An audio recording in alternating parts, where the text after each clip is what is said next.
And other astronomers, they say there was a primordial explosion, an enormous bang millions of years ago, billions of years ago, which flung all the galaxies into space. Well, let's take that just for the sake of argument and say that was the way it happened. It's like you took a bottle of ink and you threw it at a wall. Smash, and all that ink spreads. And in the middle, it's dense, isn't it? And as it gets out on the edge, the little droplets are finer and finer and make more complicated patterns. See?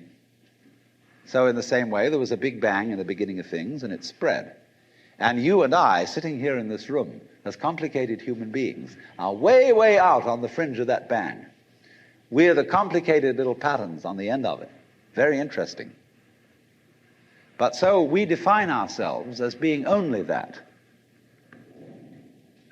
If you think that you are only inside your skin, you define yourself as one very complicated little curlicue, way out on the edge of that explosion, way out in space and way out in time. Billions of years ago, you were a big bang. But now you're a complicated human being. And then we cut ourselves off like this and don't feel that we're still the Big Bang. But you are. Depends how you define yourself. You are actually, if this is the way things started, if there was a Big Bang in the beginning, you're not something that is a result of the Big Bang on the end of the process. You are still the process. You are the Big Bang, the original force of the universe, coming on as whoever you are. See, when I meet you, I see not just what you define yourself as, Mr. So-and-so, Miss So-and-so, Mrs. So-and-so. I see every one of you as the primordial energy of the universe coming on at me in this particular way. I know I'm that too. But we've learned to define ourselves as separate from it. And so what I would call a kind of a basic problem we've got to go through first is to understand that there are no such things as things. That is to say, separate things or separate events. That is only a way of talking. And if you can understand this, you're going to have no further problems. I once asked a group of high school children, what do you mean by a thing? And first of all, they gave me all sorts of synonyms. They said it's an object, which is simply another word for a thing. It doesn't tell you anything about what you mean by a thing. And finally, a very smart girl from Italy who was in the group said a thing is a noun.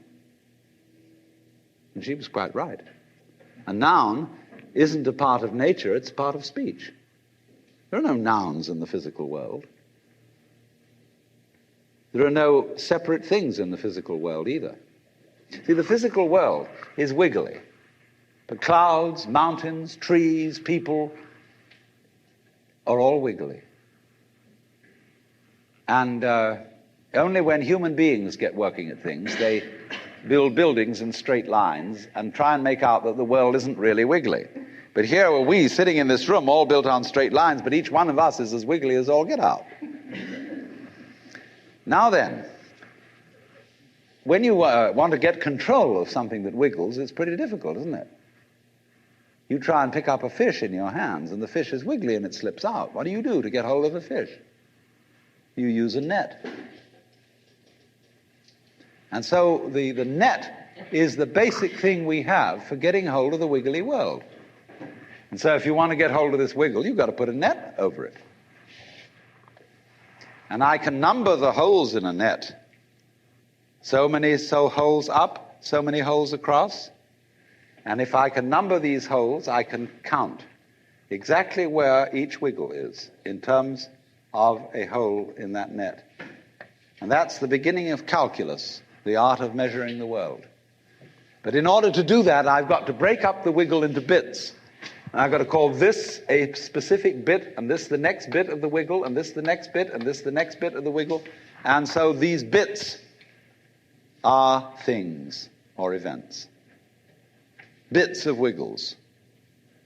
which I mark out in order to talk about the wiggle, in order to measure it, and therefore in order to control it. But in nature, in fact, in the physical world, the wiggle isn't bitted. Like you don't get a cut-up fryer out of an egg. But you have to cut the chicken up in order to eat it. You bite it. But it doesn't come bitten. So the world doesn't come thinged. It doesn't come evented.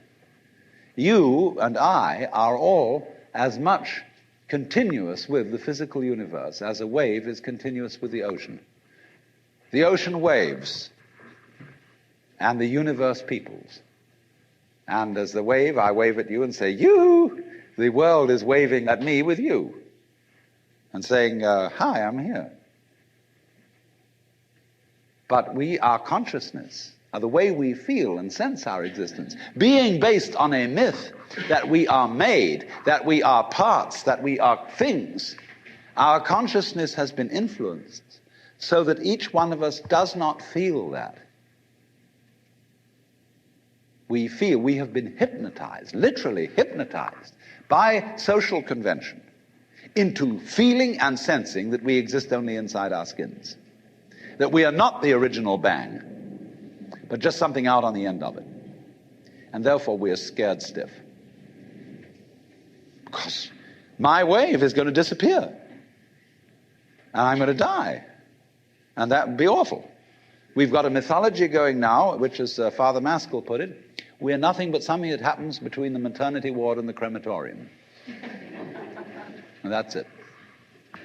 And therefore everybody feels unhappy and miserable. You know, this is what people really believe today. You may go to church, you may say you believe in this, that, and the other, but you don't. Even Jehovah's Witnesses, who are the most fundamentalists, they're polite when they come round and knock at the door. But if you really believed in Christianity, you'd be screaming in the streets. But nobody does. You'd be taking full-page ads in the paper every day. You'd have the most terrifying television programs. The churches would be going out of their minds if they really believe what they teach. But they don't. They think they ought to believe what they teach. They believe they should believe, but they don't believe it, because what we really believe is the fully automatic model. And that is our basic, plausible common sense.